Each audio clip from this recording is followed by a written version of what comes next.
Jean-Roland Acuña Minquet, como os decía, se identifica como activista feminista antirracista, como un todo, inseparable.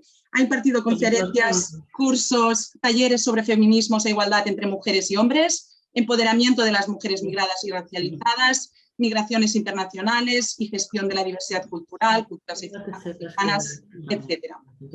Tiene una larga experiencia. A ver, desactiva este micrófono. Tiene una larga trayectoria en participación social desde Senegal, forma parte del colectivo feminista Garaipen en Guipúzcoa y es activista en la comunidad negra africana y afrodescendiente de Euskadi. Ha recibido un premio de investigación feminista y ha publicado algunos artículos sobre los procesos migratorios de las mujeres africanas. Es doctora en estudios e investigación sobre las mujeres feministas y de género por la Universidad Jaume I y Miguel Hernández. Así que sin más dilación os dejo con ella. Muchas gracias.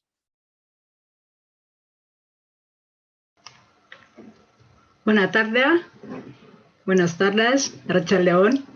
Muchas gracias a Judith y a José Ramón y a la Liga por invitarnos y compartir este espacio con todo el mundo. Es un placer estar aquí.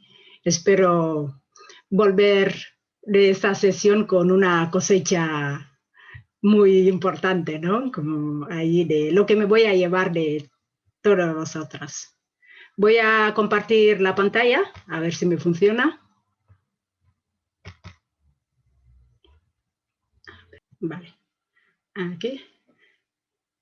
Bien, la mesa redonda, pues como ha comentado ya Judith, lo que voy a intentar es compartir, hacer un breve recorrido por los feminismos negros, presentando un poco las estrategias, las propuestas teóricas, las prácticas construidas desde los feminismos negros, ¿no? Entonces voy a hacer ese breve recorrido por el Black Feminismo en Estados Unidos. Vamos a hacer un pequeño viaje. Vamos a ir a Estados Unidos, a Reino Unido, a África y para aterrizar luego en el Estado español, donde os llevaré por la agenda feminista de las mujeres africanas que estamos aquí y quería compartir al final también algunas reflexiones en torno a la construcción de coaliciones y alianzas, ¿no? De cómo podemos avanzar juntas en todo esto.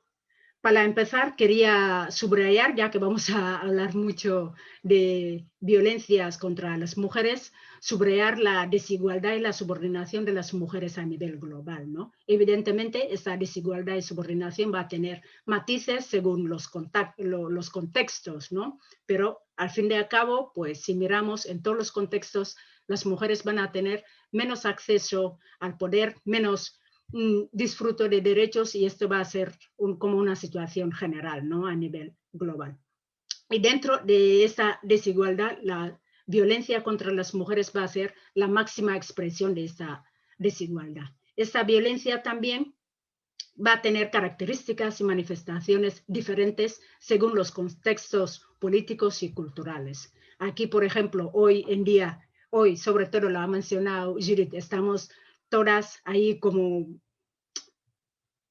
muy tocadas con esta violencia vicaria, ¿no? Que esa tremenda noticia que hoy de este hombre que ha asesinado a sus propias hijas para hacer daño a su exmujer, ¿no? Entonces, esto es una manifestación que hoy aquí está cada vez más presente, ¿no? En la agenda sobre la violencia contra las mujeres. En otros contextos como África, pues nos vamos a enfrentar a otros tipos de violencia, ¿no? Como veremos luego con Clementine sobre la violación como arma de guerra. Entonces, en cada contexto vamos a tener unas manifestaciones concretas.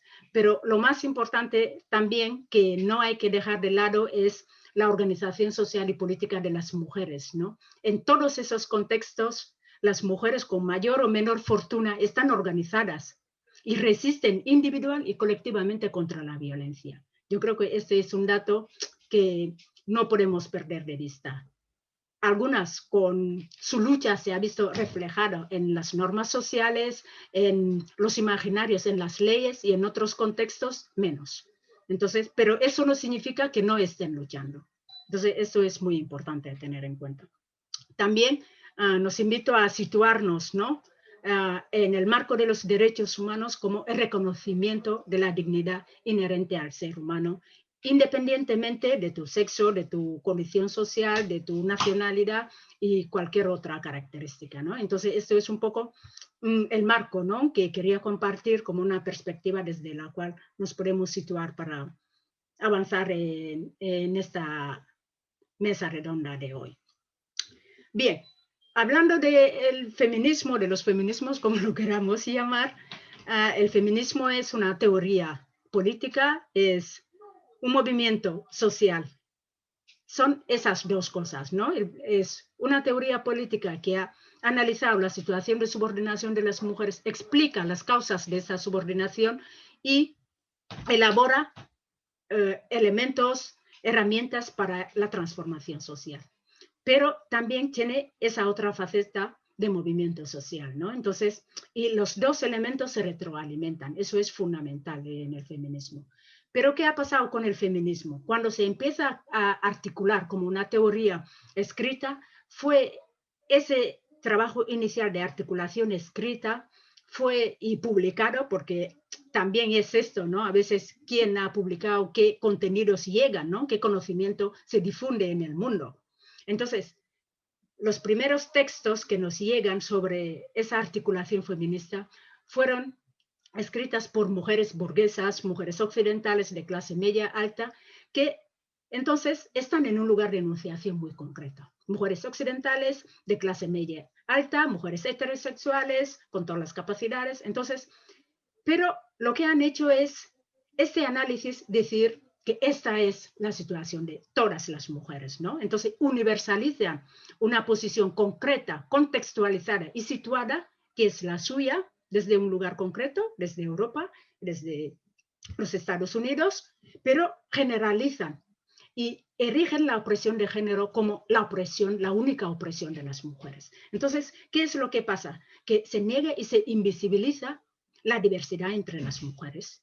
Y claro, esto es lo que nos lleva a esa agenda parcial, porque si se hace una construcción teórica y se elaboran estrategias en base a solo una parte de las mujeres, además que resulten ser muy minoritarias, pues tenemos una agenda parcial que no reconoce, que invisibiliza y que niega la diversidad dentro de las mujeres. Entonces, esto es un aspecto a tener en cuenta y esto es también lo que nos ha llevado a que dentro del feminismo haya muchas corrientes, porque otras mujeres que no comparten esa situación de las mujeres blancas, heterosexuales de clase media y alta, pues dicen que no, solo el género no expresa, no muestra la situación de opresión de las mujeres. Hay que tener en cuenta otros factores, otros sistemas de poder que están interrelacionados con la discriminación por razón de género. Entonces ahí también son esos elementos sobre los cuales se van a basar fundamentalmente los feminismos negros, ¿no? De decir, el marco que estáis utilizando es muy restringido, ¿no? Hay que ampliarlo para que quepamos otras mujeres que no son más blancas y que lidiamos con otras formas de subordinación. Ahí es como llegamos al black feminismo en Estados Unidos, que es lo que pasaba ahí, fundamentalmente mujeres. Las mujeres negras estaban tanto en el movimiento por la abolición de la esclavitud, que era concomitante con el movimiento sufragista, el movimiento feminista. Entonces, ¿qué es lo que se encontraba? Pues que dentro de ese movimiento, tanto en el movimiento abolicionista como en el movimiento sufragista, se repetían unas pautas que luego más tarde, en el siglo XX, se van a repetir también en la lucha por los derechos civiles y que coincide con la tercera ola del feminismo. ¿Qué es lo que se encontraban esas mujeres negras afroamericanas? Que dentro del feminismo toda la agenda estaba centrada en las necesidades de las mujeres blancas y ellas de alguna forma estaban expulsadas de este feminismo. Y con los movimientos tanto por la abolición de la esclavitud y más tarde los derechos civiles, pues el foco eran los hombres. Entonces, unos eran un movimiento androcéntricos, machistas, y del otro lado se encontraban con un movimiento feminista racista.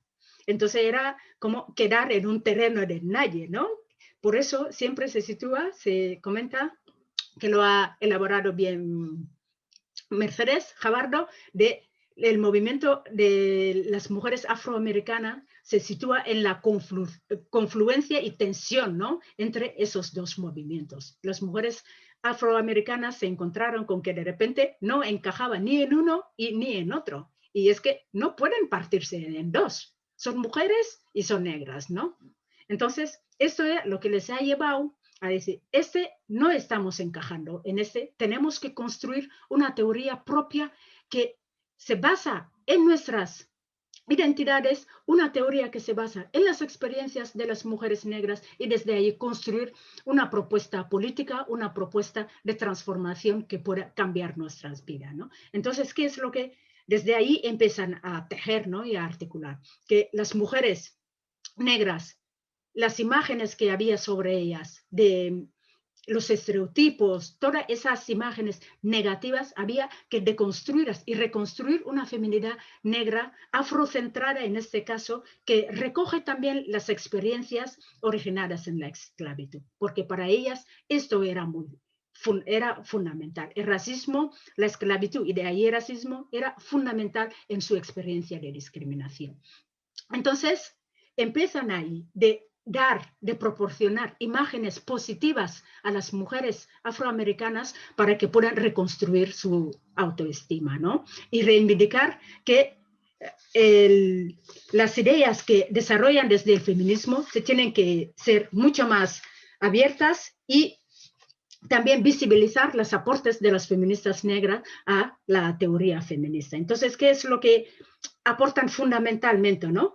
Un impacto diferenciado del sexismo según qué mujeres tenemos, porque hay otros sistemas de poder que van a entrar ahí. Una ampliación de las categorías de análisis, porque incluyen la categoría de raza, el sexo y la orientación sexual y la clase, ¿no? Lo que hoy en día conocemos como la teoría de la interseccionalidad, término que fue acuñado por Kimberly Crenshaw. Pero es también interesante en la genealogía de esa teoría recoger que también desde los feminismos marxistas también se venía intentando hacer la articulación entre raza y entre género y clase, ¿no?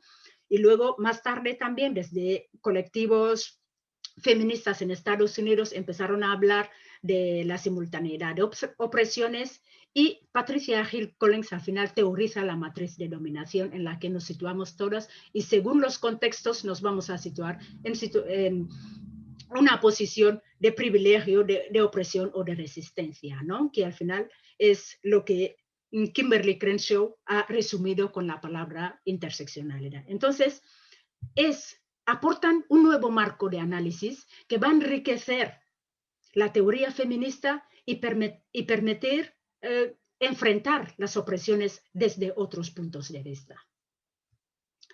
Bien, este movimiento de las mujeres afro se va ampliando y se convierte al final, de alguna forma, lo que en Estados Unidos terminaron llamando movimiento de mujeres de color, porque las otras mujeres también, mujeres indias nativas, mujeres chicanas, otras mujeres que llegaron con migraciones, también se identificaron en este movimiento y se fue ampliando y terminaron llamándolo el movimiento de las mujeres de color.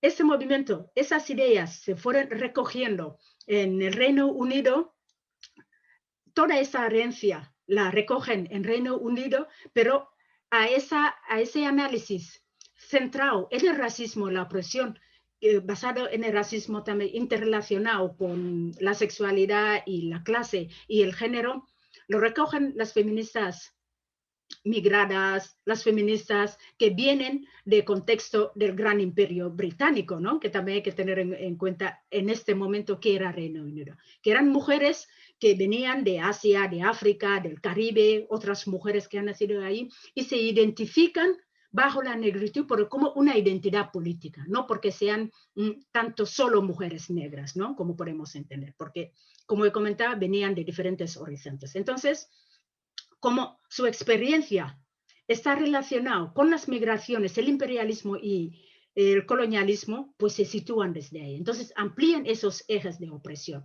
Además del racismo que habían ya incorporado las afroamericanas, ellas al racismo pues añaden las migraciones, añaden ahí el imperialismo, el colonialismo y relacionándolo con la desigualdad de clase y las prácticas patriarcales. Entonces vemos cómo el marco de análisis se va ampliando. Si los afroamericanos han puesto sobre la mesa, además de la opresión de género, la opresión de clase, la opresión por la sexualidad, las postcoloniales van a añadir el imperialismo, el colonialismo, juntándolo con las migraciones. Entonces vemos cómo todo este marco se va ampliando y llaman a la conciencia sobre las relaciones internacionales de poder. Otro elemento nuevo que sitúan ahí por esta geopolítica de colonia y metrópoli, ¿no? Cómo vamos a tener ahí las relaciones entre el centro y la periferia. Y de hecho cuestionan esa visión feminista centralizada en la relación de periferia y centro, porque las feministas también están imbuidas de esas nociones imperialistas y colonialistas, ¿no? Y se sitúan también de ahí. Y cada vez que se aproximan a las mujeres que venían de las colonias, se situaban en este eje de centro y periferia. Entonces, desde ahí empiezan a hablar de que había que descolonizar el feminismo porque las imágenes que desarrollaban, que reflejaban sobre las mujeres del llamado tercer mundo no coincidía y era una forma de homogeneizar, una forma de minusvalorar todos sus aportes y de invisibilizar, digamos, los conocimientos que estaban construyendo. En África vamos a tener también, recoger toda esta herencia del pensamiento anticolonial, postcolonial y decolonial, ¿no? Que muchas veces cuando se habla de que la emergencia, se sitúa la emergencia del feminismo en África, en torno al decenio de las mujeres decretado por las Naciones Unidas 1975-85, se refiere más al momento en que se empieza a articular de forma escrita, que el feminismo en África evidentemente no empieza allí, porque las mujeres africanas siempre, como todas las mujeres en el mundo, han resistido a la opresión patriarcal y han resistido también a otras formas de opresiones que están en el continente. Porque como decía al principio, el feminismo al final va a ser una teoría, una práctica de unas mujeres concretas en un entorno, en un contexto bien determinado que desarrollan unas estrategias para enfrentar un tipo específico de opresiones. Entonces, esto es importante dejarlo ahí claro, ¿no? Que las mujeres africanas también siempre se han opuesto a esta dominación patriarcal y colonial en este caso también, ¿no? Entonces, siempre han estado ahí.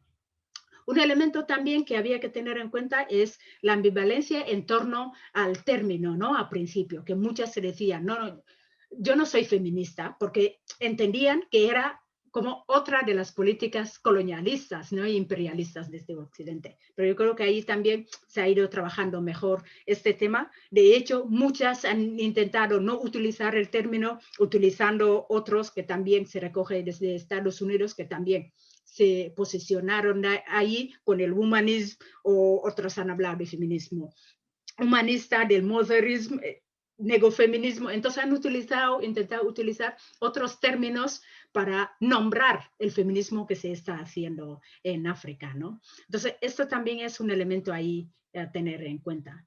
De hecho, Obiama solía decir, nosotros no nos preocupamos mucho por definir lo que es el feminismo. Nosotras hacemos el feminismo, ¿no? Entonces yo creo que esto también son elementos a tener en cuenta en el continente y que ahí donde el foco se va a hacer es sobre esa realidad africana.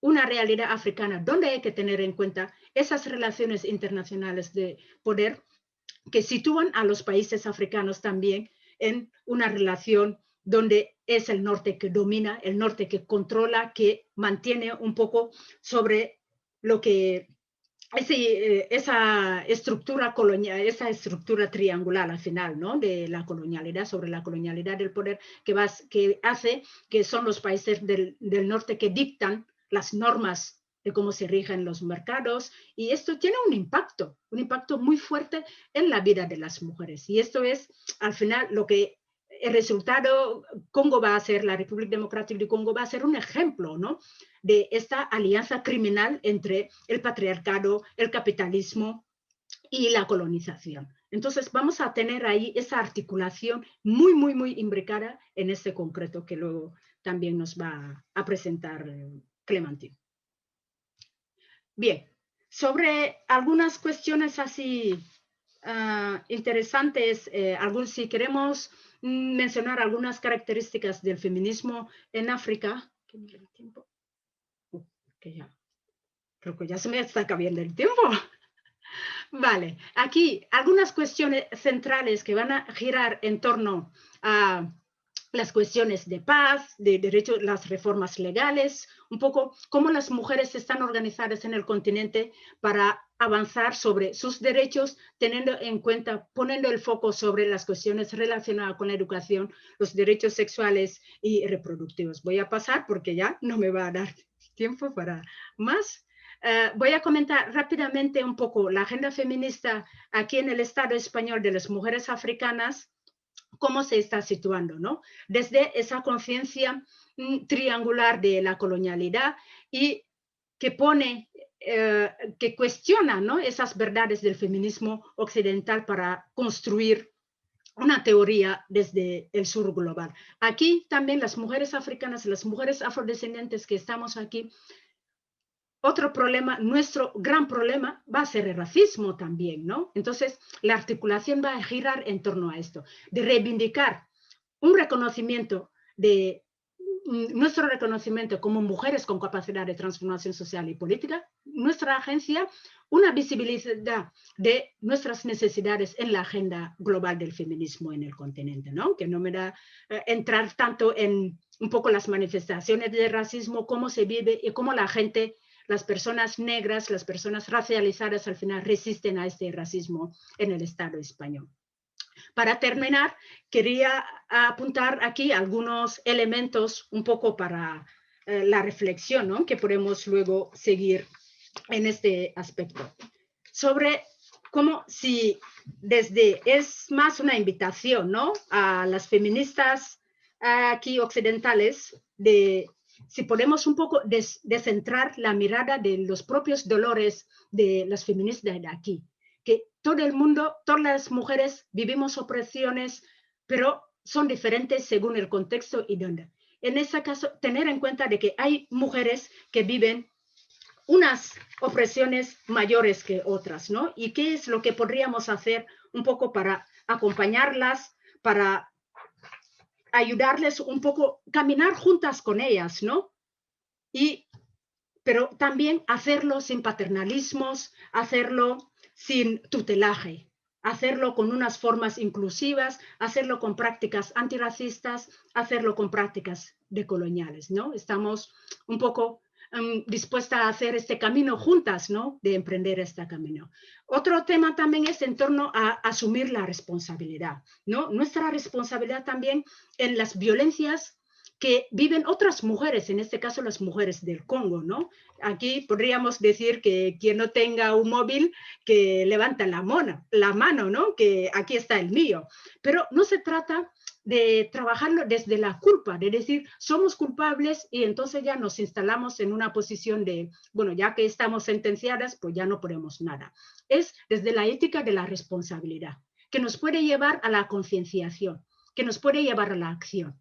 Si somos conscientes de que de alguna forma tenemos un impacto, participamos de una forma, porque esto ya es un mercado global, esto es una aldea global, en las violencias que viven otras mujeres, en otros contextos, ¿qué es lo que podemos hacer, ¿no?, para acompañar también sus luchas y para solidarizarnos con esto, ¿no? Y luego la cuestión de los privilegios, ¿no? ¿Qué queremos hacer? Porque los privilegios, aunque sean pocos, que sean muchos, pocos, ínfimos, los tenemos todos según los contextos. Pero ¿qué estamos dispuestos, ¿no?, a hacer con esos privilegios? Queremos usarlos para caminar con las mujeres, queremos usarlos para el reconocimiento de esas mujeres, queremos usar esos privilegios para visibilizar la agencia, las resistencias que construyen esas mujeres, ¿no? Y también reconocer su derecho a tener una vida buena. Entonces, ahí está el tema, ¿no? Para las mujeres negras, las mujeres blancas que estamos aquí, las mujeres, cualquier persona que tenemos privilegios, ya digo que pueden ser muchos, pocos, ínfimos, pero los tenemos todos según los espacios, según los contextos, estamos dispuestas a usarlas para reconocer, para apoyar, acompañar el reconocimiento de derechos de las mujeres que viven en otros contextos. En este caso, las mujeres que están en la República Democrática del Congo. Creo que lo voy a dejar aquí y bueno, ahí. Luego ya comentamos más. Muchas gracias. Bueno, muchísimas gracias a ti. Te agradecemos enormemente, disculpa, esta presentación tan sintética, intensa y provechosa. No podía interrumpirla, así que me disculpo, porque esto creo que se va a alargar un poquito más. Ahora pasamos a la segunda ponente, la Lady Ismena Valderrama. Ella es socióloga de la Universidad de Antioquia, etnoeducadora y especialista en procesos psicosociales. Realizó estudios en educación básica, en género y políticas públicas de primera infancia y es maestrante en estudios culturales. Ha sido consejera municipal para asuntos y políticas públicas afrodescendientes en Medellín y consultiva departamental de comunidades negras en Antioquia. Ha trabajado como formadora étnica y conferencista en el país y como asesora de políticas públicas con enfoque diferencial en instituciones públicas y privadas, y posee algunas experiencias en Sudamérica, Estados Unidos y Europa. Es autora del libro Etnoeducación y Cátedra de Estudios Afrocolombianos, CEA, coordinadora de la organización étnica Los Palenques, delegada de la Fundación Vida, Grupo Ecológico Verde para América Latina y el Caribe, y creadora de la plataforma de visibilidad cultural y fomento educativo Choco de Chocolate of Colombia, y asesora de políticas públicas con enfoque diferencial. Quizás algunas de vosotras la conocéis porque escribe también en Afroféminas.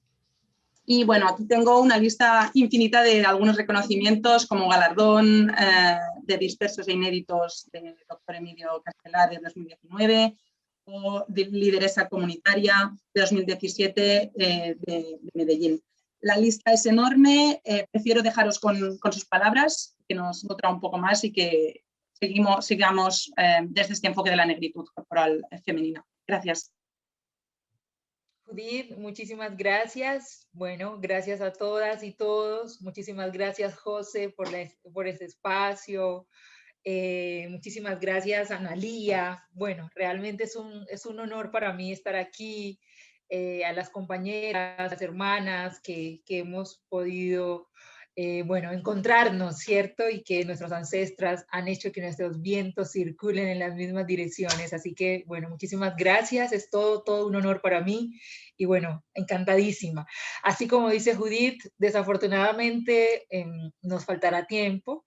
Pero bueno, lo importante es que quedaremos con apetito de más para en marzo pues seguir devorando.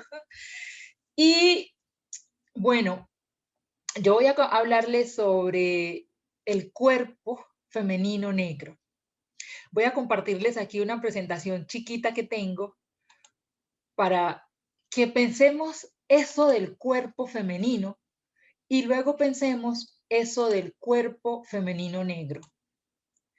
Cuando logren ver mi presentación me avisan que está algo lento mi señal. Bueno, estoy al otro lado del océano. Si la ven, listo. Hola.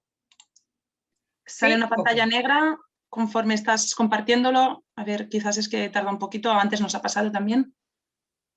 Ok, esperemos a ver porque yo ya le di compartir. Vale. En principio... Doble clic para entrar. ¿Ahora sí? No. Ahora no. Bueno, es que justamente quería aprovechar mejor mi tiempo conversando porque estas pantallas a veces nos fallan.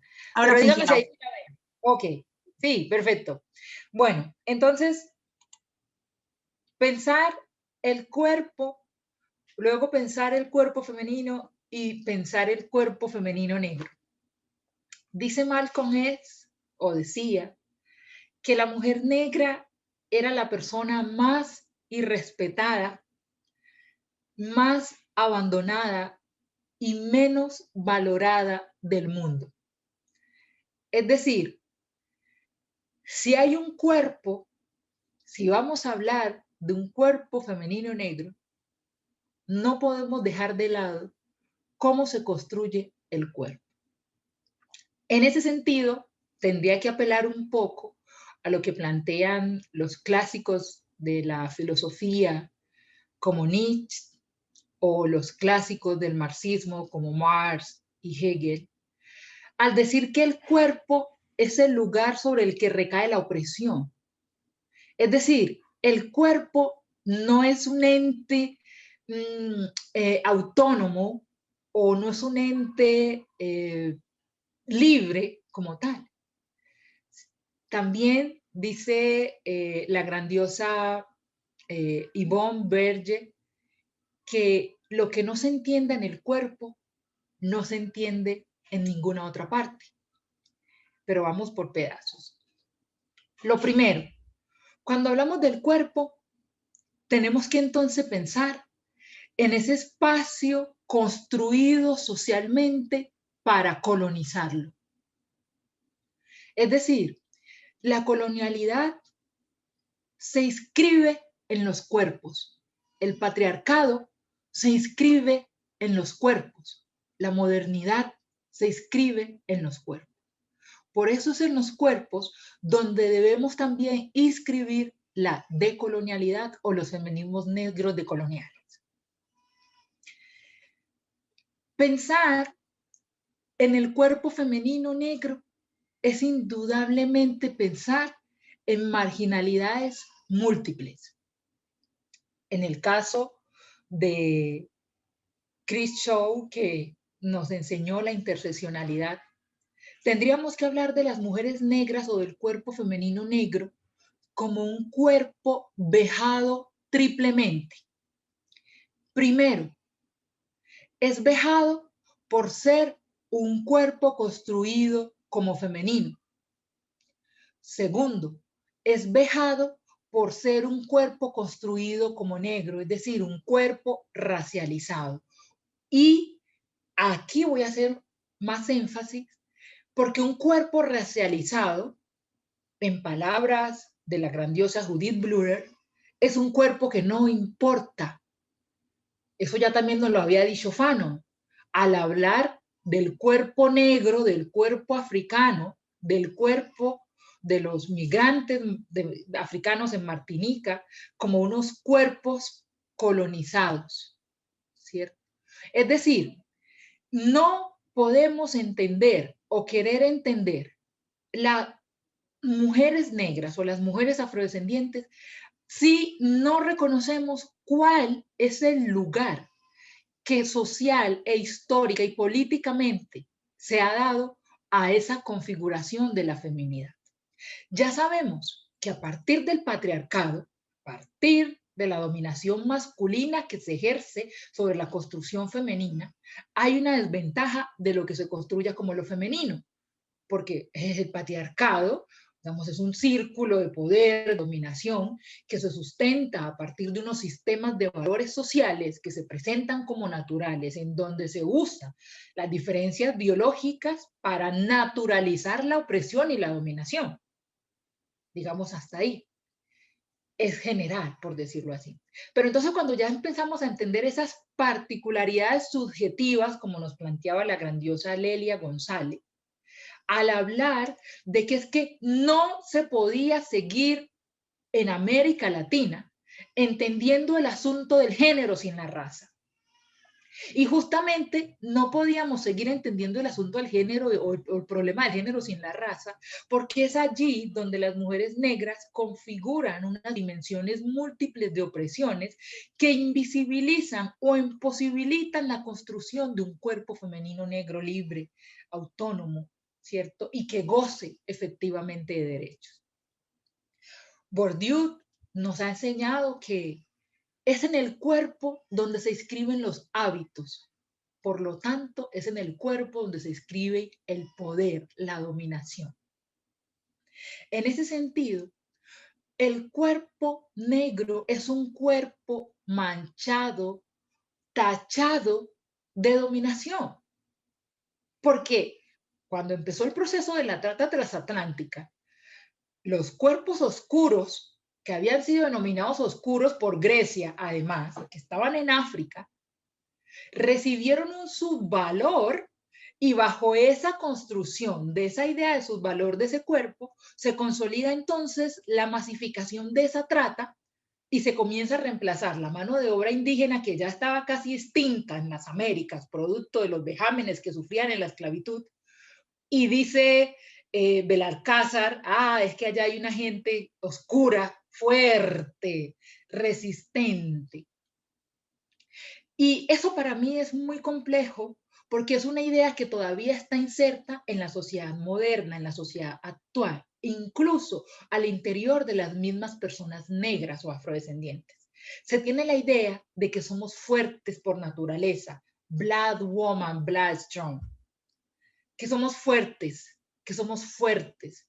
Y eso es muy preocupante porque el que ser fuertes implica mayor capacidad de sufrimiento. ¿Y eso qué significa? Que se puede infligir mayor dolor a ese cuerpo porque es que ese cuerpo es oscuro y en ese cuerpo, por ejemplo, si se le pega, no se va a ver el morado porque es un cuerpo oscuro. O sea, miren lo que implica el ser una persona fuerte, una mujer negra fuerte. Además, esa construcción del cuerpo negro como un referente de fortaleza también se usa para recargar a las mujeres negras de trabajo, porque es que las mujeres negras pueden con todo, si son grandiosas, si las diosas les han dado todo el poder y la resistencia y ellas pudieron sobrevivir a la esclavitud y demás sofismas que se usan para seguir reproduciendo de una manera moderna aquellos estigmas que construyeron el cuerpo femenino negro. Ahora bien, pensar el cuerpo como un lugar de explotación, y más en el caso particular de las mujeres negras o afrodescendientes, implica entonces que podamos pensar cuáles son los procesos de imbricaciones opresivas que hacen que sigamos entendiendo o desarrollando esas patologías que se crearon, digamos, con el racismo en el proceso de la esclavización. La raza es hija del racismo, digamos. Se crea una idea para justificar la opresión y sistematización de una explotación de unos sobre otros, pero necesitábamos crear unas condiciones para que esa idea se hiciese real, ¿cierto? Entonces ahí se crea la raza y se usa la biología para sustentar la existencia de la raza. Y dentro de ese proceso de sustentación de la existencia de la raza, entonces se empieza un proceso de epidermización o fenotipación de los sujetos. Y ahí tenemos al señor Kant, que decía que los cerebros supuestamente de los africanos eran más pequeños. Pero no era que el cerebro de los africanos era más pequeño, porque sabemos que no lo es.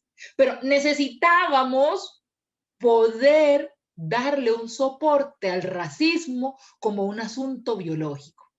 Es decir, una ideología, un discurso, unas palabras son las que finalmente configuran y constituyen nuestras sociedades. Es decir, los discursos son extremadamente peligrosos porque los discursos no son inocentes, no son simples palabras que se lleva el viento, como dirían los poetas románticos. Por supuesto que no. Las palabras, los discursos, están enmarcados dentro de esas estructuras de poder.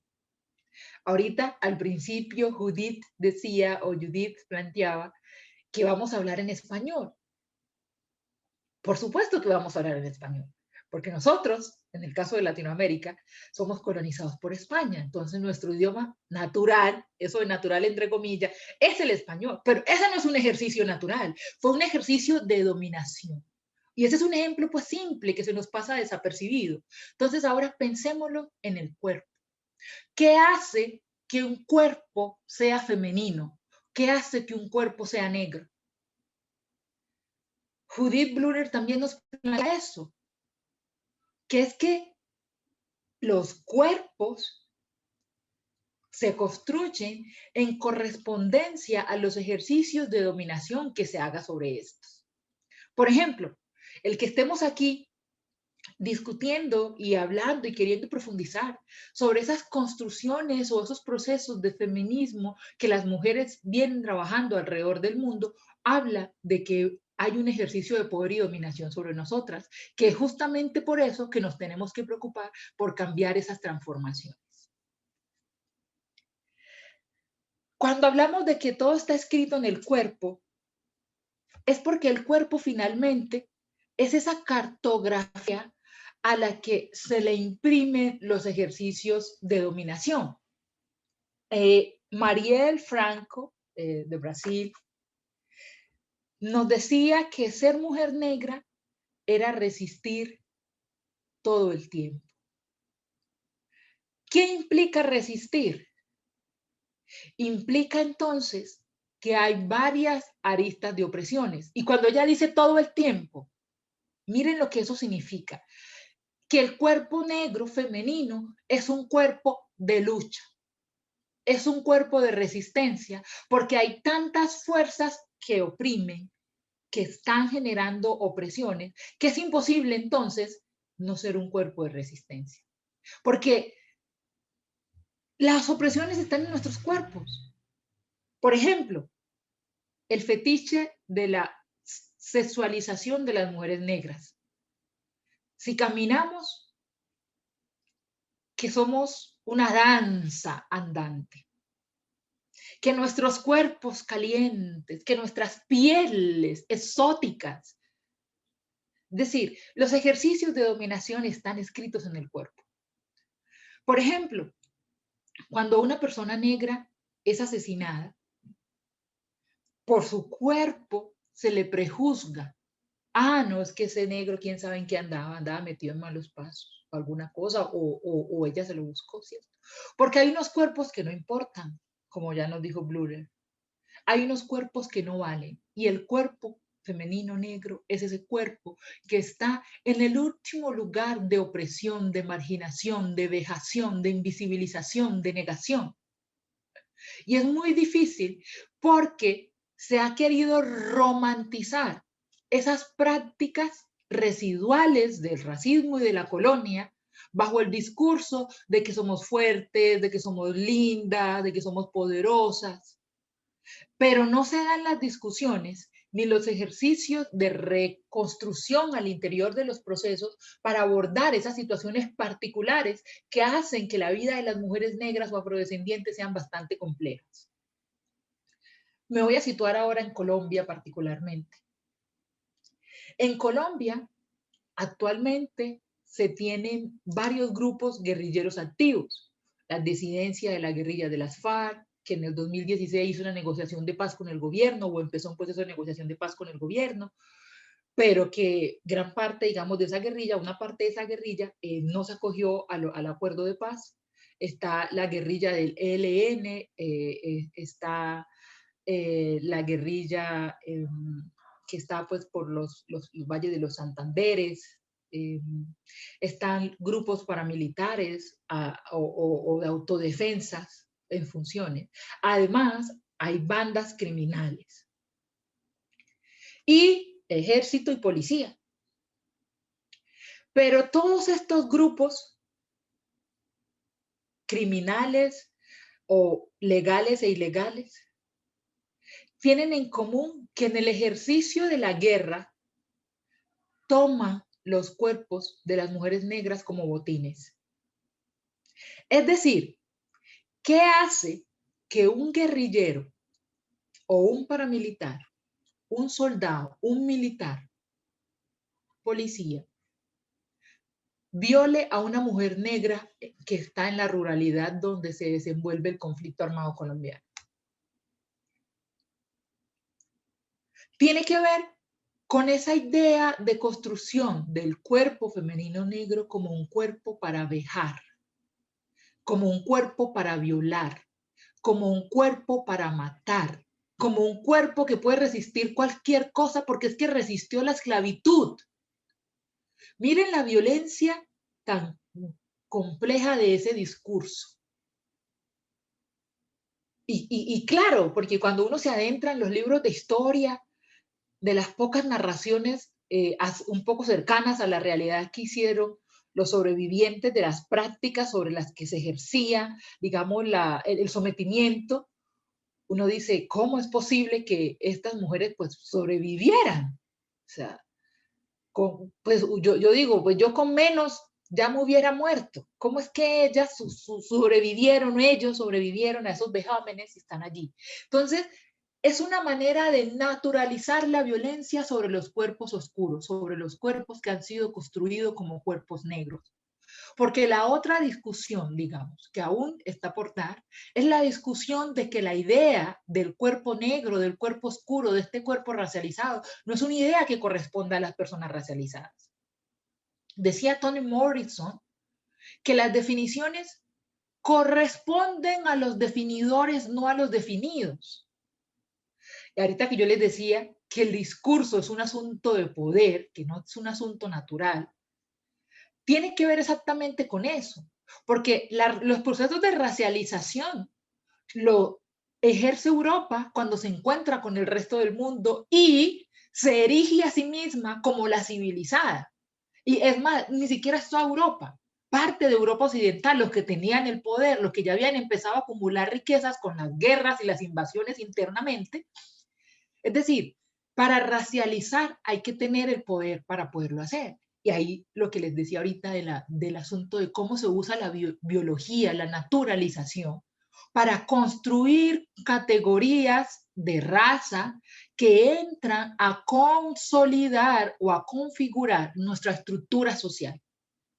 Incluso el racismo está tan fuerte y tan arraigado en nuestras sociedades que ni siquiera hay que mencionar la palabra raza o la palabra racismo para que lo que hagamos o digamos no lo sea.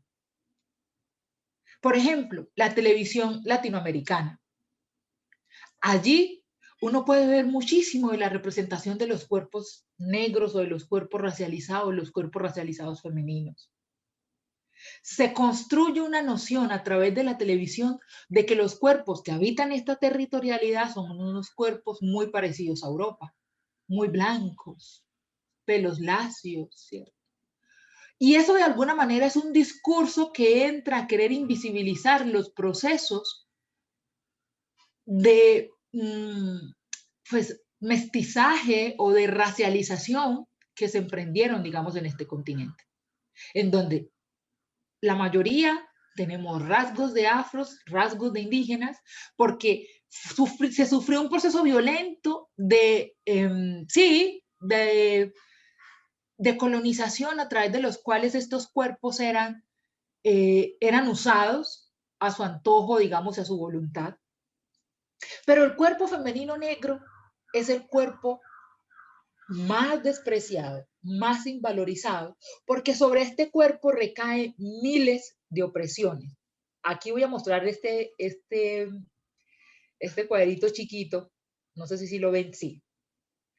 Está muy pequeño, voy a ponerlo más grandecito a ver si se alcanzan a leer ahí mis letricas. Ahorita lo ven mejor, ¿cierto? Eso. Este cuerpo femenino negro es un cuerpo que parece, mejor dicho, que está atrapado, ¿sí? Está allí en Anansett, en la telaraña, en el centro de la telaraña, y esas cuerdas de la telaraña son el poder, la dominación, pero ese poder y esa dominación no viene así porque, pues, cayó del cielo, o no sé, vino de un meteoro, no. Es producto de la construcción de unas relaciones desiguales en las que se han ido consolidando unos procesos de explotación y naturalización de las violencias sobre estos cuerpos particulares. El patriarcado, las violencias de género, el clasismo, las representaciones, el machismo, los estereotipos, la construcción de las identidades.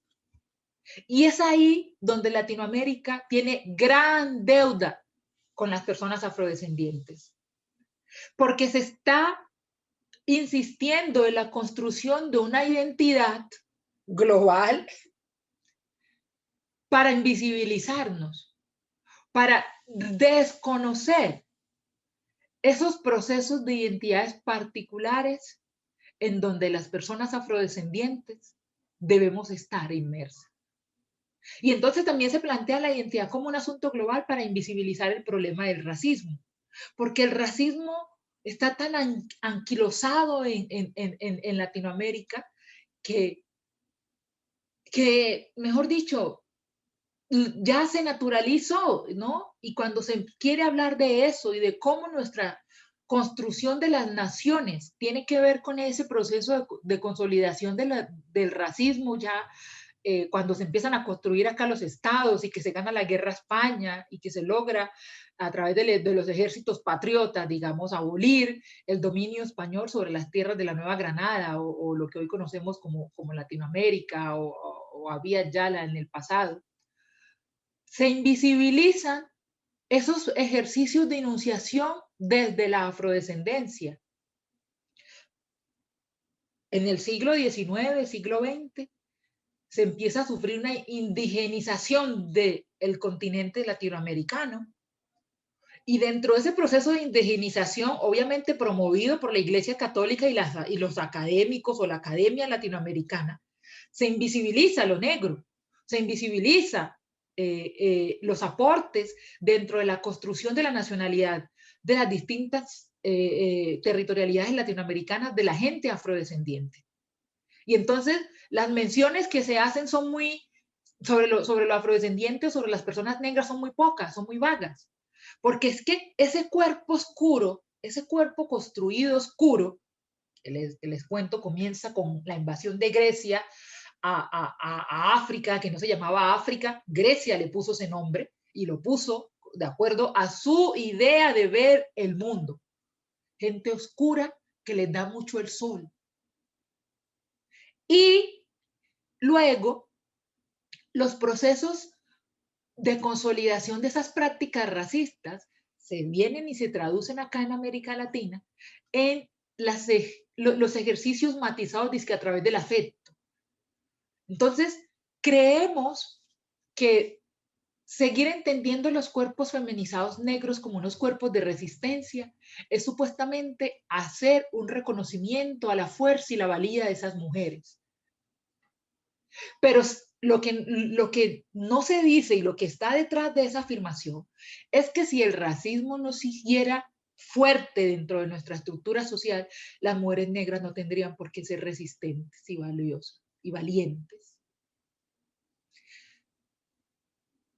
Tienen que ser resistentes porque es que tienen que resistir los ejercicios de dominación y las prácticas de estigmatización, estereotipación, colonización, a través de las cuales se veja la construcción de sus subjetividades. Collins nos ha ayudado a entender cómo a partir de los ejercicios de revisión y de análisis de las subjetividades particulares de las mujeres negras, podemos entender cómo funciona gran parte de nuestra sociedad. Angela Davis también, ¿no? Y raza, género y clase es una clase magistral de geopolítica, de economía, de historia, en donde podemos ubicar esa corporalidad negra femenina como ese lugar en donde los hábitos de dominación, de vejación, están inscritos. Además, con el agravante de que durante el proceso de esclavización o de la esclavitud, los cuerpos de las mujeres negras siempre estuvieron más disputados que los cuerpos de los hombres negros. Piensen esto. Ambos están sufriendo y viviendo el proceso de la esclavización. Pero entonces, como las mujeres negras eran no mujeres, sino gallinas ponedoras, porque hablar de esto también tiene que reconocer que es que los cuerpos de las mujeres negras todavía no han sido construidos como cuerpos femeninos.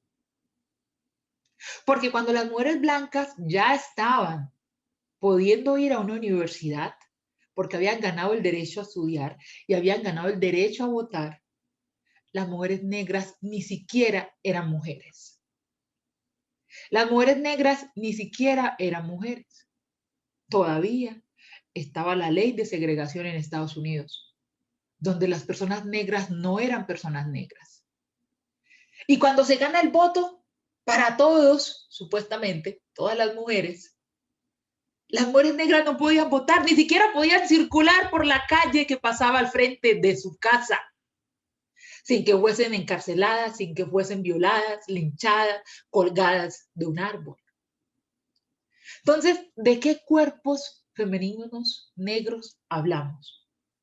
Con relación a qué construimos esos cuerpos femeninos negros. Pensar los cuerpos negros como un espacio de dominación implica entonces que es necesario emprender acciones para desmontar ese sistema a través del cual se ha construido el cuerpo femenino negro. En el caso de Colombia particularmente, como les decía ahora, producto de toda esta turbulencia de violencia que vive el país por los diferentes grupos armados que se desenvuelven con mayor presencia en el Pacífico, que el Pacífico es el lugar donde mayor población negra hay. La última información que tengo de la Defensoría del Pueblo dice que casi el 90% de la población de esa geografía es negra o afrodescendiente. Y el Pacífico pues es una extensión muy grande porque va desde los farallones hasta Ecuador. O sea, eso es una cosa impresionantemente grande, digamos, en términos territorial. Y allí se desenvuelven unos ejercicios de dominación, producto de esa idea de la colonia, en donde el abandono del Estado por ese racismo estructural, todos los grupos, incluso los que no se han creado, ya tienen presencia en el Pacífico, disputándose los territorios, esos territorios que no cuentan, esos territorios que no importan. ¿Por qué? Porque son territorios mayoritariamente habitados por personas negras o personas afrodescendientes. Y en este lugar, a las mujeres negras se les casa o se les sigue entendiendo desde estos grupos armados como unas presas para el disfrute de ellos. Y es a través de los ejercicios de resistencias como estas mujeres logran darle un sentido distinto a sus vidas. Porque cualquiera de los grupos armados se cree con el derecho de vejar ese cuerpo. Y hay otra cosa, producto de ese racismo estructural, está la idea naturalizada de que se tiene licencia para vejar el cuerpo negro. Entonces, construir el cuerpo negro implica un ejercicio de dolor, porque es poder marcar, ¿cierto? Señalar todas esas formas múltiples de opresiones y de violencia a través de las cuales el cuerpo negro se construye. Los pelos de las gentes negras, especialmente de las mujeres negras, constantemente sufren violencia. Y la mujer negra no se puede quejar, porque si se queja, está siendo cismática, está siendo acomplejada o está siendo resentida. Es decir, siempre se apela a que el cuerpo negro, pues es eso, y que no se puede quejar. Ay, no. Ay, ahora todo es racismo. Porque también la gente dice eso. Pero no es ahora, el racismo siempre ha estado allí. Solo que antes era más difícil de que las mujeres negras nos pudiésemos atrever a hablar de ello. Porque nuestras voces siempre han sido invisibilizadas, nuestras voces siempre han sido silenciadas. Entonces, el tener espacios como estos, pues no era posible, digamos. Y eso hace parte entonces de los ejercicios de las resistencias a través de los cuales se han venido configurando nuevas nociones de los cuerpos negros y de los cuerpos negros feminizados. Porque también producto de ese racismo estructural, a la mujer negra se le sigue escribiendo como una mujer agresiva, como una mujer que siempre está enojada y que además siempre está enojada por cosas que no valen la pena, como el ejemplo del pelo. Ahorita en Colombia hay una disputa o hubo, digamos, un escándalo porque ladies, perdona, no quiero interrumpirte. Es que nos estamos pasando bastante mucho del tiempo por ir cerrando un poquito y luego en el debate vamos a recuperar un poco el tema de la corporalidad femenina negra. Gracias. Gracias a ti, qué pena. Entonces, para ir cerrando mi participación, la construcción del cuerpo femenino negro implica entender cuáles han sido los ejercicios de dominación a través de los cuales se han configurado el sistema de valores que define la feminidad. Luego, cómo se ha pensado o se está produciendo la feminidad negra. Es más, esa idea de la feminidad negra todavía está en disputa, porque a la mujer negra siempre se le ha planteado como salvaje. Y desde esos estereotipos sexuales o eróticos, siempre se le construye como una mujer insaciable sexualmente. Es decir, salvaje. Y ahí tenemos muy bien la historia de la Venus negra o Sarah Barmant. Entonces, pensar el cuerpo femenino negro implica la deconstrucción de esas hegemonías de dominación sobre la corporalidad femenina. E implica la deconstrucción de esos ejercicios de dominación sobre los sujetos racializados. Muchas gracias. Bueno, pues después de esta clase magistral y muy bien fundamentada bibliográficamente, pasamos de esta concepción del cuerpo femenino negro como botines de guerra, ¿no? En el caso de Colombia, pues pasamos un poco a la República Democrática del Congo, pero rehuyendo también de este receptáculo de opresión, aunque lo sea, como decía al principio, también es el eje, el motor de cambio, ¿no? de resistencias.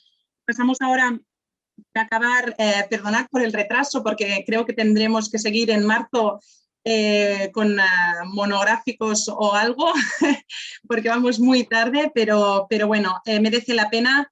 Y bien, ahora os presento a Clementine Baza-Bola. Ella es guía, fue guía de Girl Scout desde su infancia. A los 9 años juró servir a la gente más necesitada disculpad, y también vivió las prácticas de las leyes de scoutismo de guía de Girl Scout de Robert Baden-Powell. Es maestra de formación, tanto psicóloga como pedagoga. Ha trabajado en educación y es redactora en el Ministerio de Administración Pública del Gobierno de la República Democrática del Congo, concretamente en el Departamento de Litigio y Legal. Es coordinadora en el Centro de Formación Profesional de las Mujeres Refugiadas de la Parroquia Inmaculada Concepción de Camerún y también es fundadora y representante de la entidad Nos Unimos y agente de apoyo social en el programa de Tartekari Saya. Bien, pues sin más dilación os dejo con ella, que nos aterrará un poco en el contexto congoleño con esta resolución de la ONU 1325 sobre la violación como arma de guerra. Muchas gracias. Cuando quieras. Es un placer estar aquí. Sí. Sí, puedes ver, vale. puedes hablar. Pues muchísimas gracias y para mí es un placer estar aquí, como le está diciendo nuestra compañera. Y estoy muy agradecida para llamarme y estar en este lugar, compartiendo experiencias. Y yo estoy aprendiendo también unas cosas a partir de esta conferencia. ¿Qué puedo decir? Llevando voz de sin voz, para mí es lo que me ha motivado a estar aquí. Pues voy a pasar a la presentación, yo siendo congoleña, y hablar de mi país. Cuando hablamos de mi país, de Congo, digo que estamos hablando de una mano o una pierna de Congo. Si tenemos una parte de Congo que está afectada, es todo el Congo que está afectado. hablamos de este problema que tenemos en Congo, ¿qué hace que en Congo, en este de Congo, tenemos violencias con las mujeres? La base es la riqueza que tiene la zona de Kivu. En general, todo lo que tiene Congo como riqueza, ya va, todo lo que es como base de conflicto, base de problemas, por todo lo que tiene Congo. Conflictos en este. ¿Cuánto tiempo está esto? Estamos hablando de más de 20 años de problema de violencias con las mujeres. 20 años, no es poco. ¿Qué lleva esto? Pues desde estos conflictos, ¿qué tenemos con problema?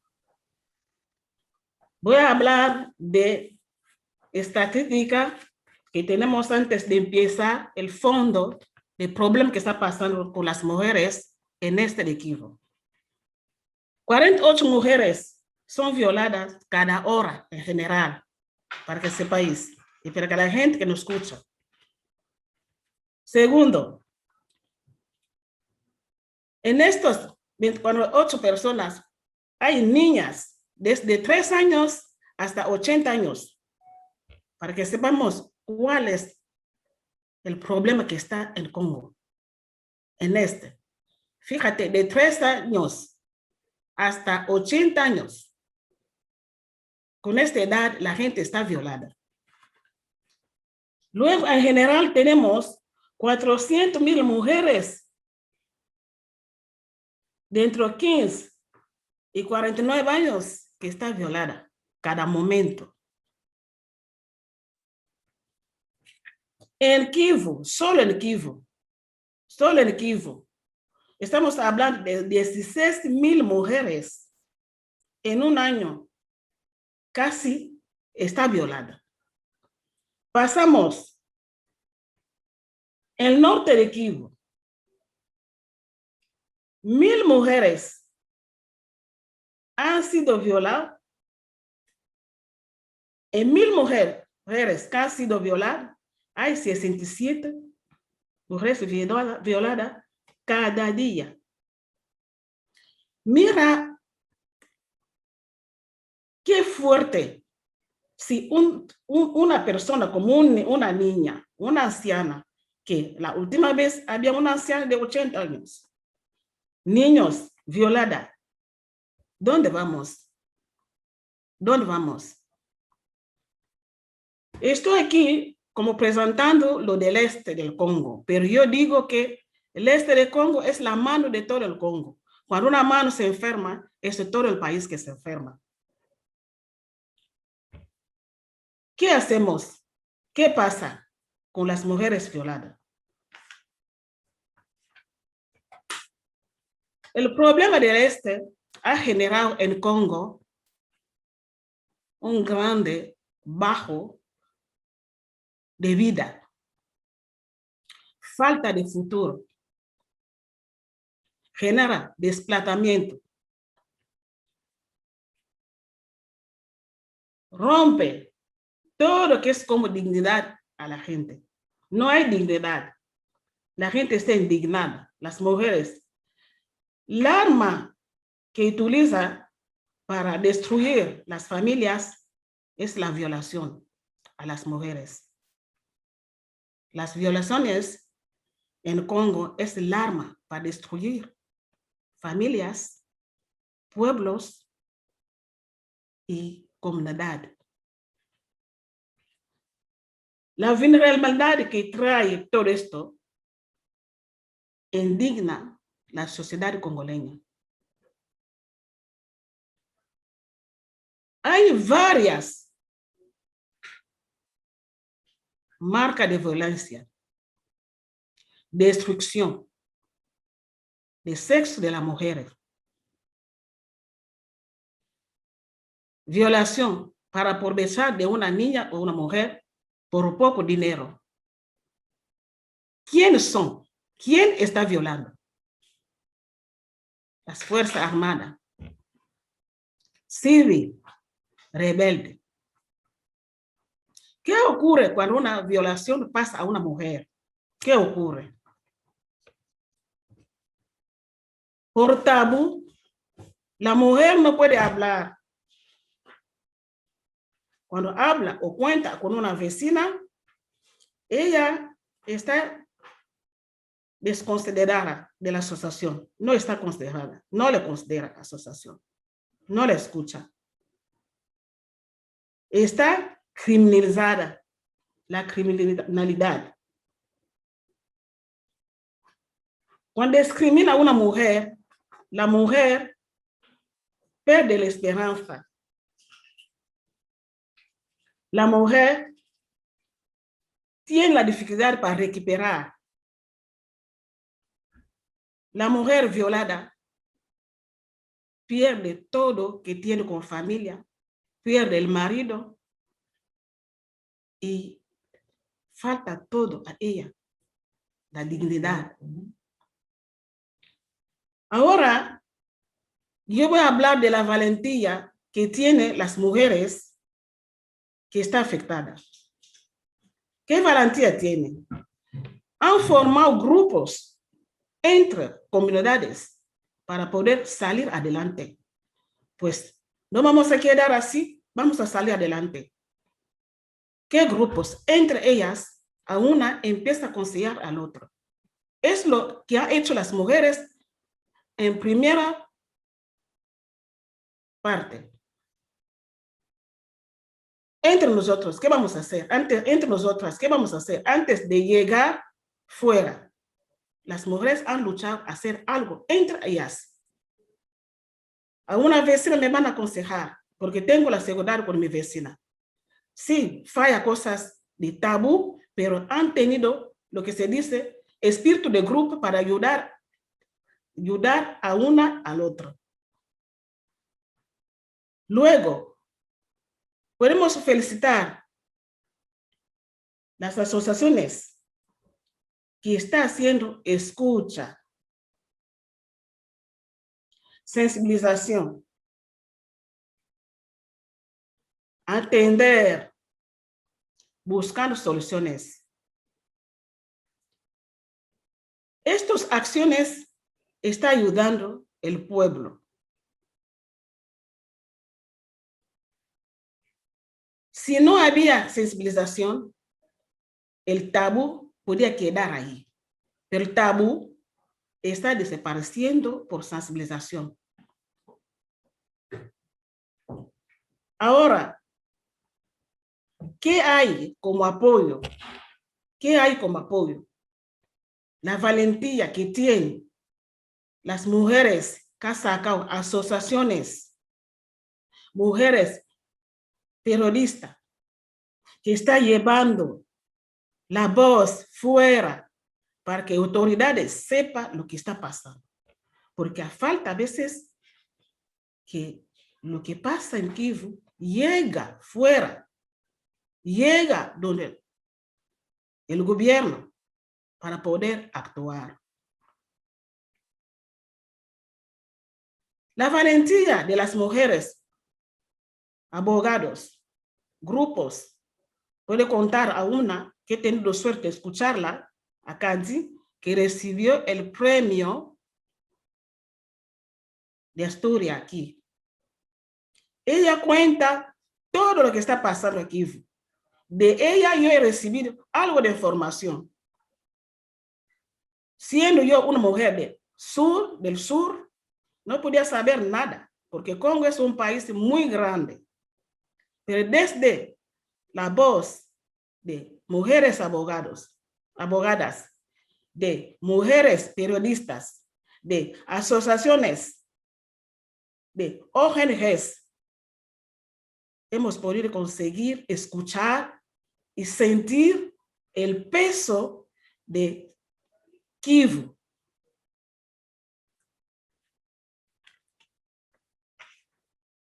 El objetivo de estar aquí, para mí, es seguir dando voz de sin voz. Es seguir dando conocimiento de lo que está pasando en Kivu, en mi país. Todo lo que se mueve en Kivu, he dicho para empezar que es la mano de Congo. Cuando la gente se mueve, va al otro lado, afecta todo el país, toda la población. Voy a volver un poco más atrás. La destrucción del cuerpo de la mujer indigna todo el país, porque la mujer es la base de una familia, es la base de un pueblo. Cuando la mujer está afectada, muere el pueblo. Lo que está pasando en Congo, para nosotras que estamos escuchando, es llevar esta indignación, estos problemas de violaciones, llevar fuera, llevar los gobiernos que de fuera, que de aquí, para que nos escuchen. Necesitamos que la gente nos escucha. Una pregunta, ¿hasta cuándo el conflicto del este terminará? 2 décadas. Mi país está afectada. Hay mujeres, hombres, como he dicho, que se han mezclado para ayudar a apoyar a las mujeres. Agustín Masica ha venido a dar una conferencia aquí en Bilbao, estaba diciendo, pues estamos agradeciendo un poco porque hemos asumido hombres para ayudarnos y estamos consiguiendo algo. Sí, estamos consiguiendo algo desde Congo. ¿Qué hace la gente de fuera? Las autoridades, gobiernos, ¿qué hace? Quiere apoyar, quiere seguir con esta situación y quiere escucharnos. Sí, ahí estamos. Que nos escucha, que nos sigue, que se involucran con las mujeres, con ONGs, facilitar el trabajo, el peso que está en nuestro equipo. He seguido algo de charla y de foro en ACNUR Bilbao. ACNUR llamaba a las mujeres de Kivu, un grupo de mujeres de Kivu, para venir portar su voz aquí en Bilbao, pero no podía conseguir visado para venir. Algo tan importante. Y he tenido suerte de participar en este foro y pasé mi voz de estas mujeres sin voz. El tema de Kivu está ahí mucho tiempo. Estamos reclamando, estamos hablando. Ahí está, no terminado. ¿Hasta cuándo? ¿Hasta cuándo? Pregunta. Esto puede terminar. Porque ahí está todo lo que está pasando, estadística, todo está ahí, todo está visible en internet, en los foros, estamos repitiendo igual. Pues creo que hasta aquí queremos que los gobiernos nos escuchen. Ahora voy a pasar el vídeo, Judith. Puede pasarme el vídeo. Yo no tengo que hablar nada, porque Judith, vosotros están trabajando en Kivu. ¿Sabéis lo que está pasando ahí? Mi aportación solo, yo manifiesto que nos escuchan para terminar lo que está pasando a mi país. Unos testimonios de las mujeres violadas está aquí en un video para escuchar un poco lo que quieren hacer las mujeres, con la valentía que tienen. Vale, voy a compartir la pantalla. Me decís a ver si me oís bien. A ver, ahora me estáis viendo la pantalla, ¿no? 5 minutos. Okay. Voy a pasar. A ver, que muevo la barra esta. Vale, a ver si escucháis bien el sonido, por favor. ¿Bien?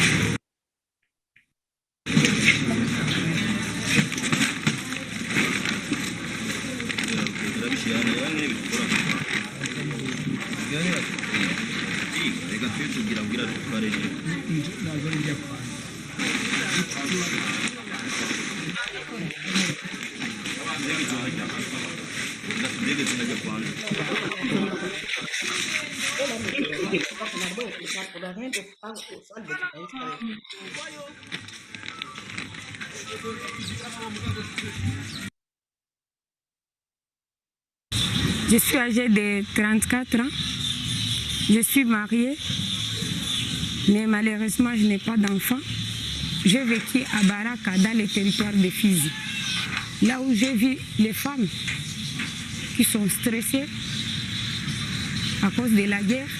Moi aussi, je faisais partie de ces femmes-là qui étaient déconsidérées, marginalisées, et nous ne pouvons pas supporter ça. Mwanamke mwenye iko victime de violences sexuelles.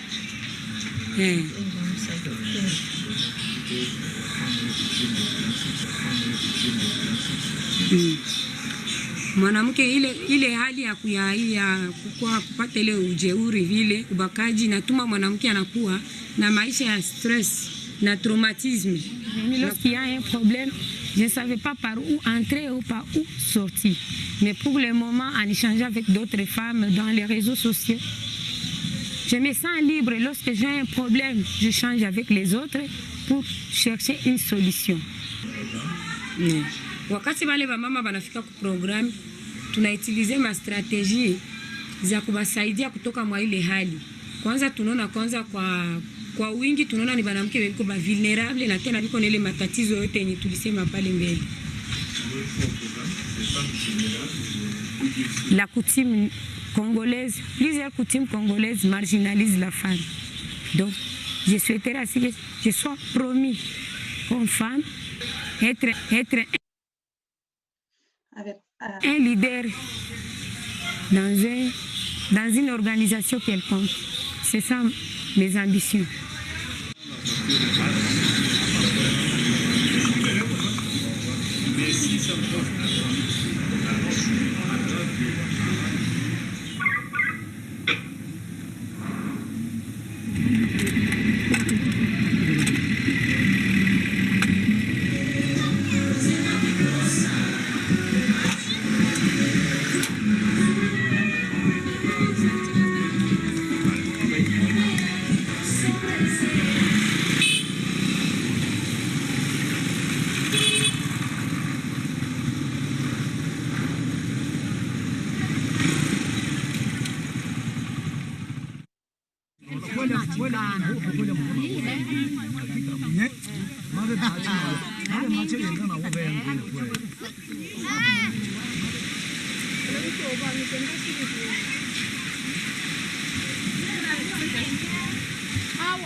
Yolo tsaine ni dilema le bimo sona maira afilika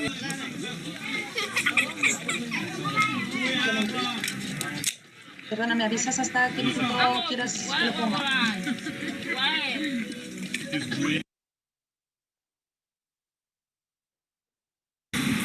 Mulitupatia adra, tukaponda udongo, tukafyatua matafari, ukatusaidia manjanja, tukaezeka. Na niko na watoto 6. Na hivi niko na wageni, wakimbizi, wanahangaika sana. Wanahangaika nafasi ya kulala, chakula, mapasho ya watoto siwezi.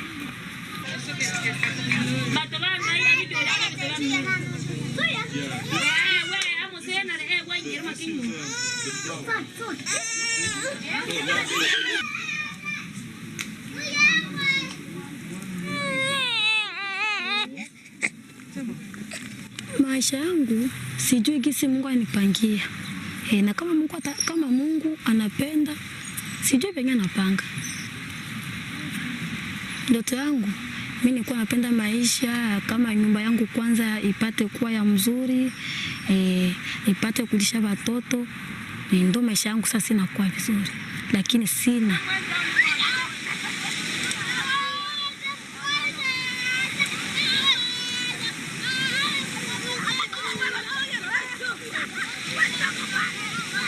Clementín, perdona, ¿me oyes bien?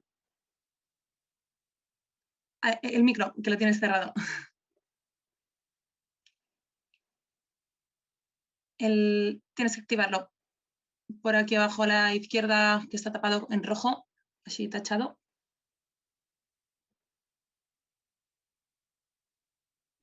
Ahora. Digo, ¿me avisas cuando quieres que acabe o es mejor? Sí. Ahora, ¿y podemos quitar el vídeo? Ah, vale, perfecto. A ver, dejo de compartir la pantalla. Sí. Hemos visto unos testimonios de mujeres. ¿Quién está las mujeres? Son mujeres violadas, pero tienen esperanza. Quiere hacer algo. Quiere hacer algo. Están allí, cada mujer quiere hacer algo. Tiene esperanza.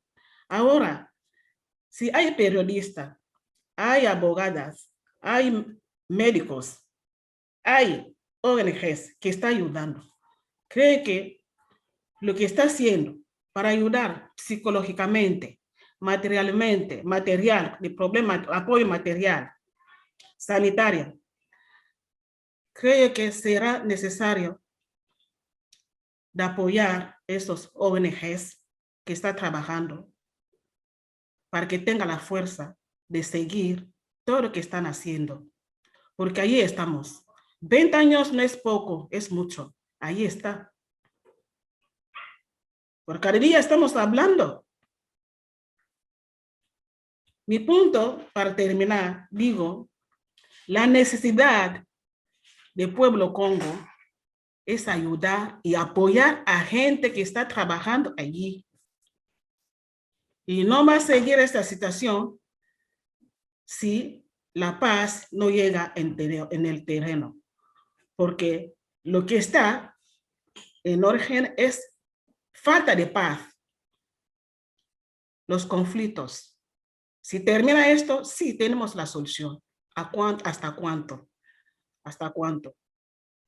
Mi parte de vista es que la paz llega en Sur Kivu, que termina las violencias que están con las mujeres. Gracias por estar aquí y gracias por todo lo que he escuchado aquí. Mi poco aportación, necesitamos paz en este Kivu y en el Congo. Gracias. Bueno, Clementín, muchísimas gracias por tu ponencia. Realmente ha sido un baño de realidad, ¿no? De ver un contexto donde interactúan o confluyen muchísimas opresiones, pero también el ejemplo que ponías de las distintas iniciativas de la sociedad civil, cómo se está organizando y cómo estas propias mujeres no son meros objetos, ¿no? Que tienen sueños, tienen emociones, son personas, un poco volviendo a esta corporalidad femenina negra que nos presentaba, está como de construir todos estos estereotipos que tenemos hacia las personas negras. Así que, bueno, si queréis, para intervenir así un poco, os pedimos a todos y a todas disculpas por el retraso. Está claro que con ponentes tan potentes tendríamos que, o la próxima vez tendremos que ampliar el margen de tiempo, digamos. Entonces, en todo caso, nos vemos en marzo, esto no hay duda.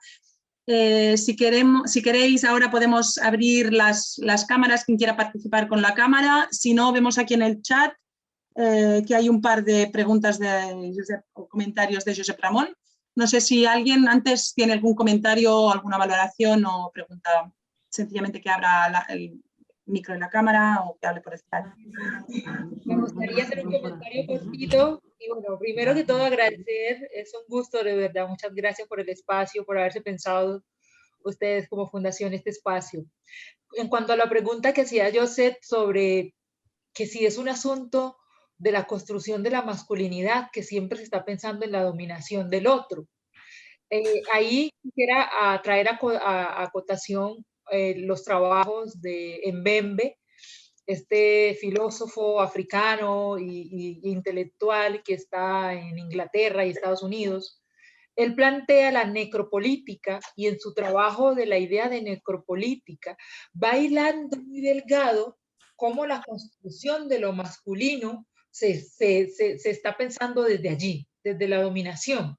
Entonces, se domina a esos cuerpos que supuestamente no son realmente unos cuerpos masculinos. En la antigua Grecia, recuerden los gladiadores, que eran la representación más, ¿cómo se diría?, más perfecta de lo masculino. Eran tan fuertes que no se les derribaba, ¿no? Y justamente gladiadores, o sea, esos que son invencibles y que arrasan con los débiles, con los pueblos pequeños, los pueblos incivilizados. Esa idea todavía está en nuestra sociedad y seguimos todavía alimentando esa construcción de relacionamiento con lo humano. Entonces, todo lo queremos ver en binariedad o en dicotómico, o es mujer o es hombre, o es masculino o es feminizado, o es gay.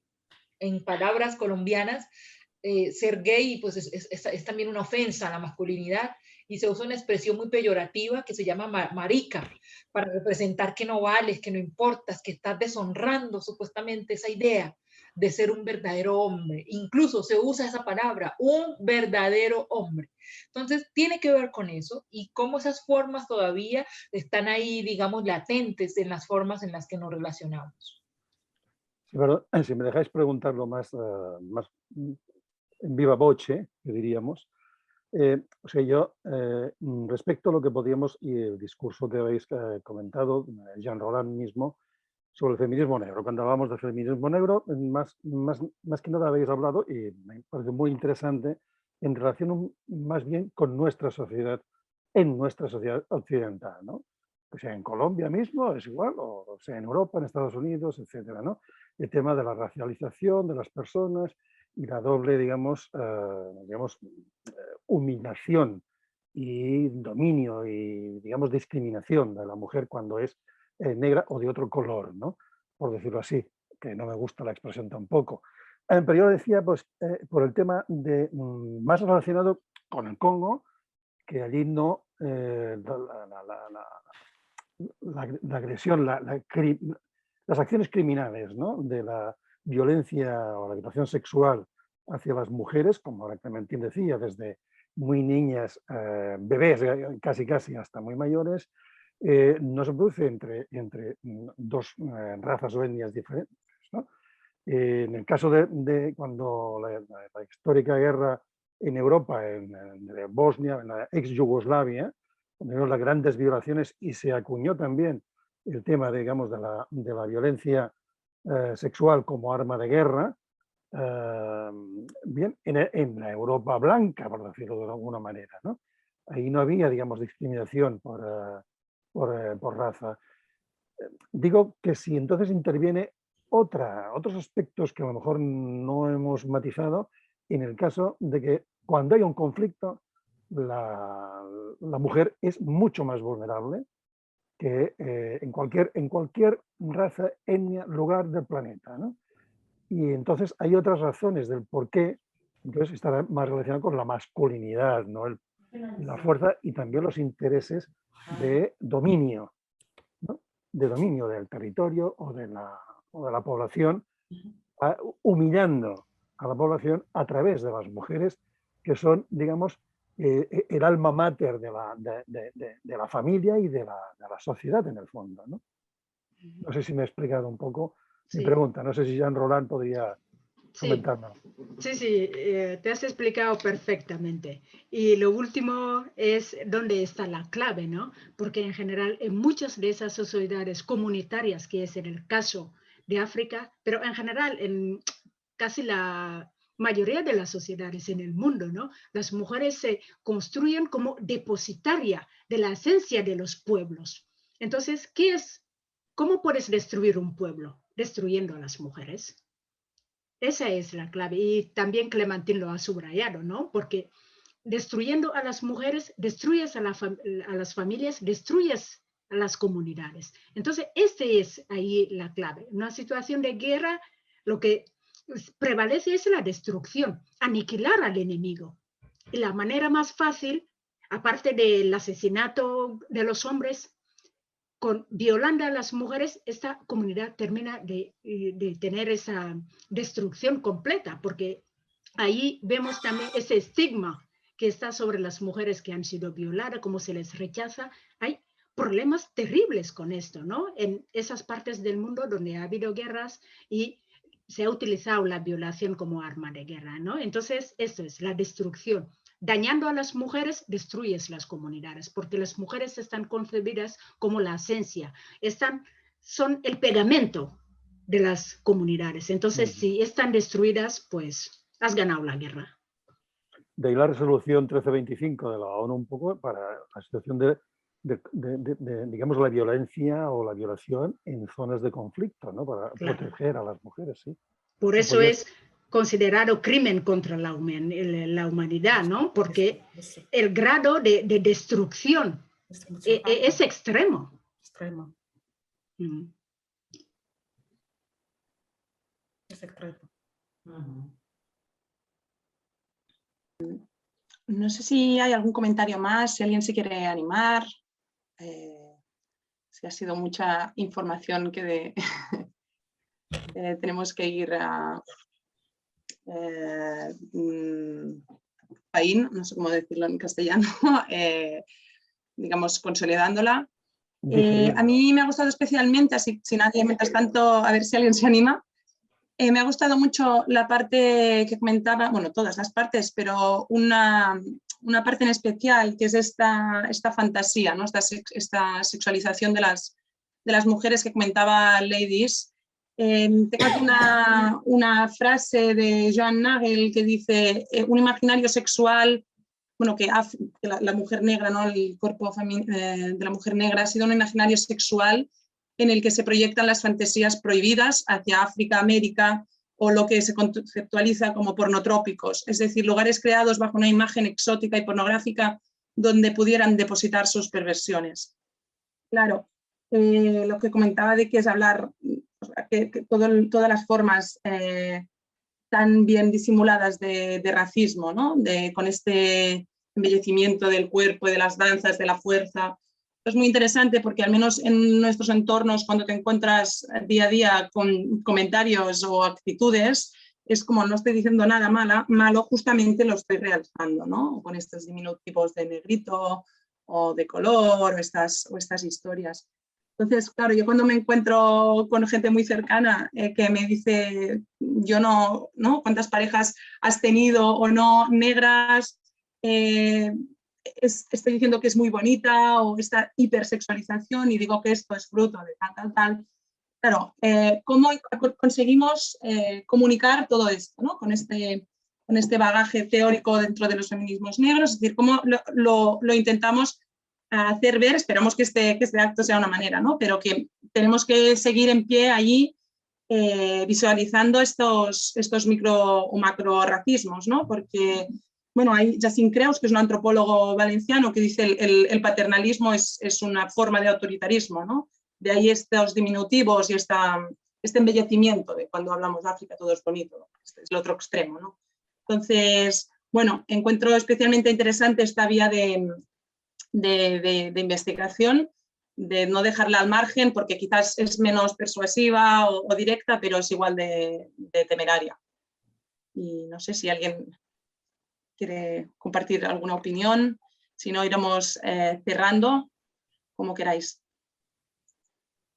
Sí, yo creo que el tema de la hipersexualización de las mujeres negras no lo podemos tomar a la ligera, porque está llevando a la violencia, el acoso sexual. Aquí, en el entorno español, ¿no? En el Estado español, las mujeres negras afrodescendentes están viviendo unas situaciones de acoso sexual, pero en las calles de forma permanente. Entonces, no lo podemos tomar a la ligera, porque esto de que se nos construye, de que se nos ha definido como mujeres calientes, mujeres sensuales, mujeres tal, eso hace que se nos acose en la calle. Entonces no es una cuestión menor. Y eso genera muchísimo estrés a las mujeres. Y muchas veces se asocia también a la prostitución. Aquí yo me sitúo en el contexto español, ¿no? De que cualquier mujer negra que ves en la calle es una prostituta. Y la gente la gente no, los hombres, para hablar con propiedad, son los hombres. Se acercan todo el tiempo a ellas preguntándole cuánto cuesta el polvo. Y esa es una realidad que viven las mujeres negras en España todos los días. Yo creo que habrá muy pocas que no han vivido experiencias de acoso sexual así en las calles. Y en las discotecas, cuando salen en lugares de ocio, esas son las experiencias que viven. Entonces, no es una cuestión menor para nada. Sí. Ladies, ¿tienes que decir alguna cosita más? Y vamos cerrando. Y quiero ayudar a añadir algo sobre lo que acaba de decir la compañera Jan. Además, llevando estrés, cuando una mujer negra trabaja bien, está haciendo un trabajo bueno en la sociedad española, no considera a esta mujer. No considera. No da ni chapo, dice, mira, está bien, verdad que es un ejemplo. No, lo anula, lo anula. Mira dónde va nuestra frustración. Porque anula hasta lo bueno que hace la mujer negra aquí. Es una mujer como que no vale en la sociedad. Yo para decir algo más, porque yo le estoy viviendo esto. ¿Y qué hacemos? ¿Cuál es la respuesta? Que está allí. Solo esto. Acá en Colombia hay un dicho muy racista, por supuesto, que es muy naturalizado y dice que el negro, si no la embarra a la entrada, la embarra a la salida, pero de que la embarra, la embarra. Maestra, eso mismo esté en el imaginario de la gente no negra de España. Y por eso no están pendientes de lo bueno, porque qué bueno pueden hacer los negros, bueno, ¿cierto? Qué bueno pueden hacer si vienen aquí a quitarnos el trabajo, a robarnos las ayudas del gobierno, ¿por qué no se vuelven para sus países, cierto? Entonces, esa idea todavía persiste en el imaginario social. Realmente tenemos mucho que deconstruir. Y para eso voy a añadir solamente que si no fuera en esa línea que planteas, ladies, aquí en nuestro país, la ultraderecha no hubiese subido como ha subido en los últimos años. Que se alimenta precisamente del racismo y de marginar al extranjero, o sea, es igual, negro, musulmán, latinoamericano, indio, me es igual, al diferente. Y ahí se alimenta la ultraderecha. Es una lástima y hay que trabajarlo muy fuertemente. Bueno, yo no sé si os parece, porque creo que ya nos hemos alargado mucho. Os agradecemos vuestra paciencia, vuestra colaboración y vuestras magníficas exposiciones, de verdad. Ha sido un placer. Por aquí alguna persona ya ha dicho que ha estado muy bien, que están muy contentas, que tienen que abandonar porque ya era tarde. Y de parte de la Lliga dels Drets dels Pobles, de nuestra ONG, modesta pero con grandes ambiciones, vamos a ver si podemos seguir echando una mano a la justicia global, que ahora se utiliza como término más genérico, y trabajando donde estamos trabajando, además de la Amazonía peruana, en una cuenca indígena, también en el este del Congo, en Kivu Norte, donde realmente el problema del conflicto, sabéis que hasta, no sé si se ha levantado o no, pero había un estado de sitio en Kivu Norte como excepción y otra provincia de Ituri, de la gran conflictividad, de la gran inseguridad en la que viven estos habitantes de esta zona, ¿no? Es absolutamente terrible y además lamentar que nadie se remanga, nadie desde el mundo occidental pone veto a las grandes empresas que a través de subsidiarias, que por tanto queda más disimulado, explotan esos recursos a través de grupos armados que son los que explotan esos minerales que tanto nos llega, como decía antes Jean Roland, ¿no? En el móvil, en el internet, ¿no? Hasta en los aparatos de alta tecnología, de cirugía y demás, con todos los minerales. Todos esos minerales se encuentran en los kibu, ¿no? Y ahí la gente es pobre, pobrísima, y en esa marginalidad de la pobreza, aún los grupos armados se envalentan más y mirando hacia atrás, hacia otro lado, digamos, hacia atrás, las grandes corporaciones que se aprovechan del contrabando de esos minerales, sobre todo a través de Ruanda, que vive del contrabando de la producción congolesa del este, ¿no? Las víctimas primeras, además de la estructura social, de la masculinidad estructural de la coutume, que antes comentaba Clementine también, que hace que las leyes, por muy modernas que puedan ser las leyes del Estado, en cambio, en la práctica, en las zonas rurales, predomina, impera, digamos, esa costumbre, esa tradición de masculinidad ancestral que a la mujer la banaliza, la trivializa absolutamente, y eso nuestras asociaciones partners con las que trabajamos, no solamente a través, como decía antes Judith, a través de las Maison de Good, ¿no? De las casas estas de escucha, les diseñan un recorrido, una ruta para poderlas estabilizar, sino que además sensibilizan, salen a los grupos, a los focus group, a las escuelas, a comités escolares, a las parroquias, salen a grupos de barrio a sensibilizar en derechos y en igualdad de género, para conseguir que los hombres se impliquen y cada vez, que antes ya lo decía Clementine, cada vez hay más hombres que se están acercando a esa concienciación, pero todavía hay mucho camino que recorrer. ¿No? Que los hombres se acercan. Sí, lo has dicho. Bueno, muchísimas gracias, de verdad. Creo que va siendo hora de agradeceros de todo corazón vuestra gran exposición y vuestra paciencia por acabar un poco, bueno, bastante más tarde de lo que habíamos previsto. ¿No, Judith? Sí, yo lo mismo, me sumo a sus agradecimientos y disculpad por el retraso. Espero que podamos vernos físicamente el mes de marzo. Y nada, termino con una frase de Beatriz Preciado que me encanta. Como os he dicho, yo investigo en temas de geopolítica feminista negra, y ya que ha salido por aquí Mbembe y bueno, y otros grandes y autores y autoras, Beatriz Preciado dice que habla de la somateca, ¿no? De este cuerpo como espacio cultural vivo, que a diferencia de una biblioteca, ¿no? Pues está vivo, por lo tanto construcción y reconstrucción constante. Así que un poco en la sintonía que queríamos crear, del mismo modo que se oprime, se resiste, hay unos privilegios y unas opresiones. En espacios como estos de sensibilización queremos no dar voz, sino escuchar por fin lo que se ha negado sistemáticamente. Y nada, yo os agradezco muchísimo vuestras ponencias, vuestra existencia, vuestro trabajo. Espero poder seguiros y que nos encontramos de nuevo. Muchas gracias. Gracias.